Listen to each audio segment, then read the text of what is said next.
Bismillahirrahmanirrahim. Assalamualaikum warahmatullahi wabarakatuh. Kami dari mahasiswa Universitas Mataram Fakultas Peternakan. Video ini dibuat untuk menyelesaikan salah satu tugas kelompok dalam mata kuliah Perundang-undangan dan Kebijakan Pembangunan Peternakan dengan dosen pengampu Dr. Taqiuddin, SPT SE. Rencana strategi merupakan dokumen perencanaan 5 tahunan yang memuat visi, misi, tujuan, dan sasaran yang ingin dicapai, termasuk strategi kebijakan program yang akan dilaksanakan dalam kurun waktu 5 tahun. Rencana strategi ini memberikan arahan pembangunan organisasi jangka menengah. So, inilah video presentasi dari kelompok kami. Selamat menyaksikan. Latar belakang. Pertanian mempunyai peranan penting dalam kehidupan manusia karena berfungsi sebagai penyediaan pangan, pakan untuk ternak, dan bioenergi, di mana pertanian sangat strategis dalam mendukung perekonomian nasional, yaitu ketahanan pangan, peningkatan daya saing, penyerapan tenaga kerja, dan penanggulangan kemiskinan. Dengan dibuatnya kebijakan strategis Kementerian Pertanian ini diharapkan mampu berkontribusi dalam rangka meningkatkan pertumbuhan ekonomi 5,7 sampai 6,0% per tahun dalam 5 tahun. Terima kasih. Perlunya dilakukan analisis terhadap rencana strategi ini guna mengetahui apakah telah diterapkan atau sudah sejauh mana diterapkan di lapangan. Dilakukan dengan melihat data dan mengumpulkan informasi tentang kebijakan strategis Kementerian Pertanian ini.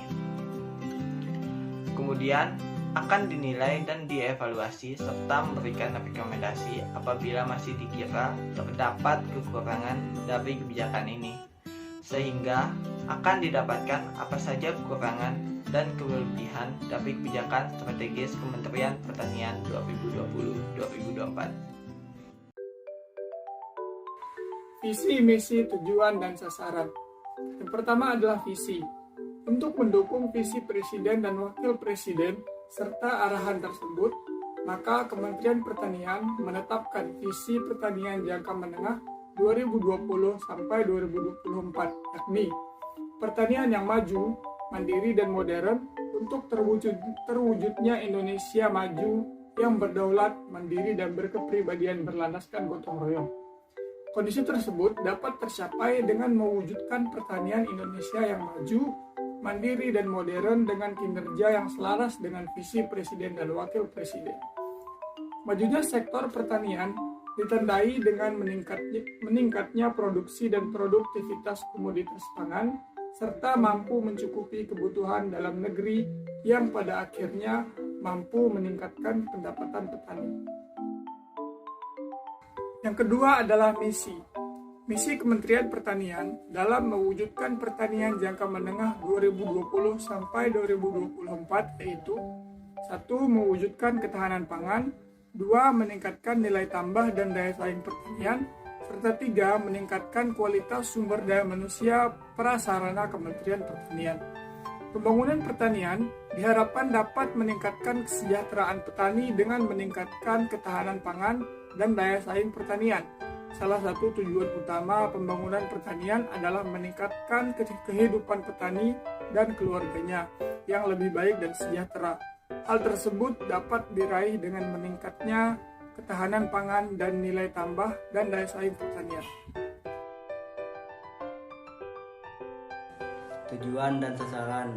Yang pertama, tujuan untuk meningkatkan pemantapan ketahanan pangan, untuk meningkatkan nilai tambah dan daya saing pertanian, untuk mewujudkan reformasi birokrasi Kementerian Pertanian. Kedua, sasaran. Rencana strategi kementerian ini sudah jelas pastinya diajukan kepada petani atau peternak sebagai sasaran utama, di mana selain dengan tujuan di atas juga akan mempengaruhi pada peningkatan kesejahteraan ekonomi petani atau peternak. Kerangka berpikir. Dalam rencana strategi Kementerian Pertanian 2020 sampai 2024 disusun berdasarkan target yang dituangkan dalam RPJMN tahun 2020 sampai 2024. dengan memperhatikan evaluasi kebijakan pertanian sebelumnya, isu strategis saat ini dan perakiraan ke depan, serta mengakomodasikan aspirasi masyarakat. Kementerian Pertanian telah menentukan sasaran strategis dengan menggunakan metode Balance Scorecard atau BSC dan pendekatan 4 perspektif, yaitu stakeholders, customer, internal process, dan learning and growth perspektif. Oke, kita lanjutkan ke analisis. Dari pemaparan teman-teman kita tadi, khususnya pada bagian misi, yaitu terwujudnya ketahanan pangan, peningkatan daya saing pertanian, dan peningkatan sumber daya manusia petani maupun peternak. Maka dari 3 misi ini dapat kita simpulkan bahwa rencana strategis Kementerian Pertanian ini merupakan upaya pemerintah untuk mewujudkan ketahanan pangan dan memperbaiki kedaulatan pangan. Kemudian muncul pertanyaan dari kami, apakah sudah ada program-program ataupun upaya-upaya dari pemerintah untuk mewujudkan ketahanan pangan dan memperbaiki kedaulatan pangan? Dari informasi-informasi yang kami kumpulkan, yang kami dapat dari artikel-artikel maupun dari media YouTube, ternyata pemerintah memang sudah melakukan program dan upaya-upaya untuk mewujudkan ketahanan pangan. Namun problem pada kedaulatan pangan masih menjadi masalah yang belum bisa diatasi oleh pemerintah. Ketersediaan lahan dan kebijakan impor merupakan konteks yang perlu dievaluasi oleh pemerintah. Dimana kita ketahui bahwa sekarang ini lebih banyaknya pembangunan, dimana yang seperti kita lihat di lingkungan kita bahwa sawah-sawah yang ada di wilayah-wilayah kita ini banyak yang terkikis oleh pembangunan seperti pembangunan perumahan, pembangunan PTN maupun pembangunan yang lain. Kemudian kebijakan impor. Sekarang ini Indonesia masih terikat oleh yang namanya produk-produk dari luar negeri, produk-produk impor yang tentunya akan menyaingi produk-produk lokal kita, terutama pada produk pangan, di mana hal ini akan berefek kepada petani maupun peternak. Padahal Indonesia ini merupakan negara agraris yang tentu saja akan berpotensi untuk tidak terikat oleh yang namanya impor. Bahkan FAO menilai bahwa Indonesia sangat berpeluang sebagai pemasok pangan dunia. Rencana strategis Kementerian Pertanian tahun 2020 sampai 2024 memiliki kelebihan dan kekurangan. Pertama, kelebihan. Kelebihannya adalah dapat menangani kekurangan pangan nasional dan meningkatkan daya saing pertanian Indonesia apabila telah bisa diimplementasikan. Kedua, kekurangan.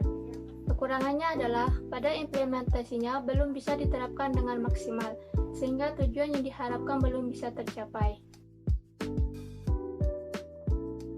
Kesimpulan, rencana strategis Kementerian Pertanian tahun 2020 sampai 2024 merupakan dokumen perencanaan pembangunan 5 tahun ke depan sebagai penjabaran di rencana pembangunan jangka menengah nasional atau bisa juga disebut RPJMN tahun 2020 sampai 2024 di bidang pertanian.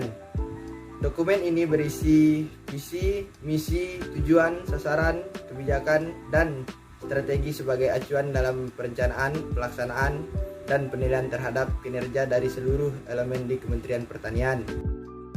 Visi dan misi rencana kegiatan ini sudah dapat dikatakan sangat bagus dan pastinya akan segera berpengaruh bagi ketahanan pangan dan kesejahteraan pertanian atau peternak Indonesia. Namun, sayang pengaplikasiannya masih belum optimal. Diharapkan pada masa mendatang dapat diperbaiki sehingga tujuan tersebut dapat tercapai. Baik, terima kasih. Sekian dan terima kasih, kami dari kelompok 2 mengucapkan mohon maaf yang sebesar-besarnya jika ada kesalahan dalam pembuatan video presentasi kali ini. Terima kasih. Assalamualaikum warahmatullahi wabarakatuh.